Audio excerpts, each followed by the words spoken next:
15 अप्रैल 1994 की सुबह 25 साल की मिशेल एम्स्टर की डेड बॉडी कैलिफोर्निया के सैन डिएगो बीच से बरामद हुई। वो नेकेड थी। उसके पेल्विस बोन को फोर्सफुली अलग किया गया था। गर्दन और कई हड्डियां टूटे हुए थे। राइट लेग थाई की हड्डी से मिसिंग था और उसके फेफड़ों में भी रेत थी। उसके बॉडी का हाल देख के इन्वेस्टिगेटर्स को लगा कि उसे किसी व्हाइट शार्क ने मारा है, लेकिन शार्क अटैक के बारे में जानने वाले एक्सपर्ट इस थ्योरी को तुरंत रिजेक्ट कर देते हैं। दूसरे लोगों को लगा कि आइदर वो सनसेट क्लिफ से नीचे गिर गई थी या फिर उसका मर्डर हुआ था। 28 साल बाद भी इन्वेस्टिगेटर्स को नहीं पता कि मिशेल के साथ आखिर हुआ क्या था। -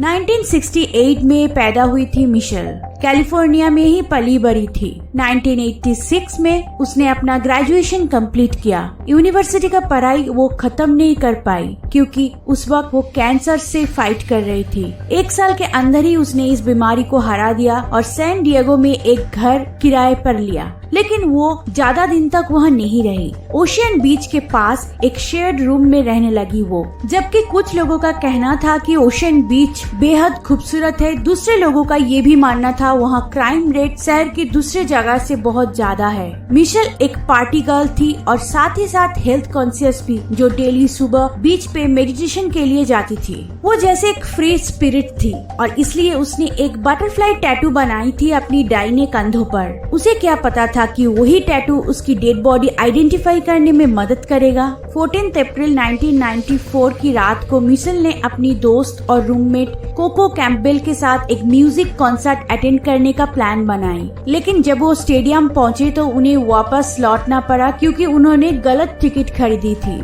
डिसअपॉइंट होकर दोनों अपने ओशियन बीच के घर में वापस आने लगे और रास्ते में मिशेल ने कैम्पबेल को उनके घर से लगभग 6 ब्लॉक दूर ड्रॉप करने के लिए कहा और यही आखिरी बार था जब किसी ने मिशेल को जिंदा देखा। कैम्पबेल के अनुसार मिशेल ने ग्रीन कलर का ट्रेंच कोट पहना था और उसके पास एक पर्स था जो बाद में उसके डेड बॉडी से 2 माइल दूर पाया गया। अगले दिन सुबह सनसेट क्लिफ के नीचे समुद्र के पास मिशेल की बेजान बॉडी मिली। उसकी आंखें खुली हुई थी और वो नेकेड थी। मेडिकल एग्जामिनर रॉबर्ट इंगल ने कहा उसकी बॉडी देख के लग रहा है जैसे उसकी दाहिने पैर को किसी ने फोर्सफुली खींच के निकाल दिया। बॉडी पानी में ज्यादा देर तक नहीं थी। मिशेल की कॉज ऑफ डेथ था अननोन। कुछ लोगों का मानना था कि उसकी मौत का कारण है शार्क अटैक। उसकी बॉडी ऑटोप्सी के लिए भेजा गया। उस समय सैन डिएगो के मेडिकल एग्जामिनर थे ब्रायन ब्लैकबर्न। उनके रिपोर्ट के अनुसार मिशेल की गर्दन, रिब्स और पेल्विस भी टूटी हुई थी। उसके चेहरे और पूरे बॉडी पे खरोच के निशान। उन्होंने और भी बताया कि उसके फेफड़े, मुंह, गले और पेट के अंदर रेत थी, जिससे पता चलता है जब उसे मारा गया था तब वो जिंदा थी।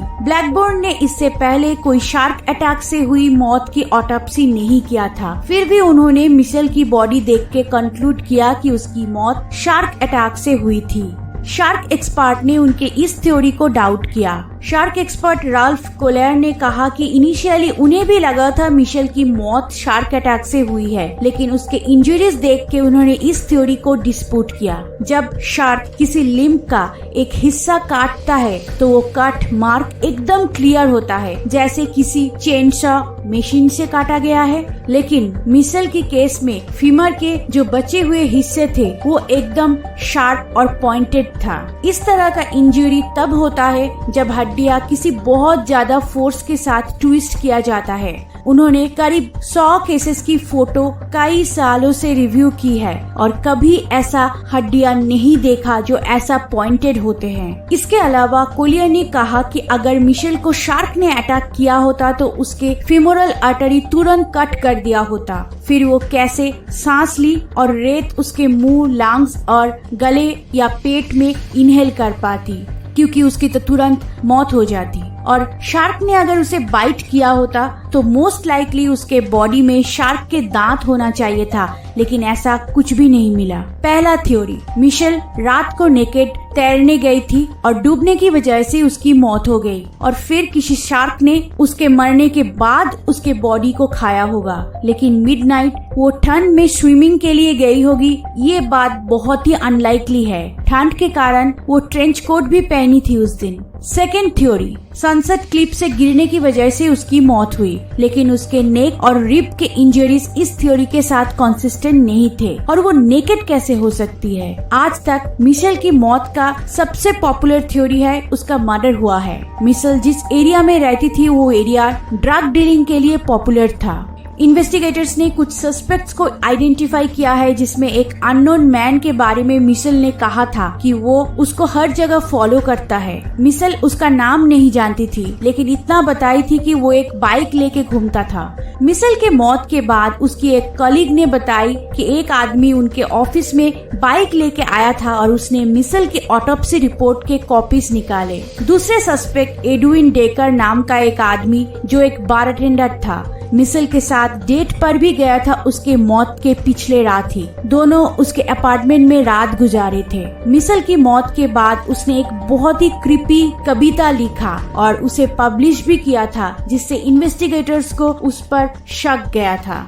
उस कविता के कुछ लाइन्स थे, the report said there was a tattoo, a butterfly on her shoulder, which I remembered that night on my couch when I, like the shark, chewed on her lips and took off her shirt. Michelle की मौत आज भी एक mystery बनी हुई है। आपको क्या लगता है, कौन सी थ्योरी बेस्ट फिट है? हमें कमेंट करके बताना और चैनल में नए हो तो हमें सब्सक्राइब जरूर कर लीजिए।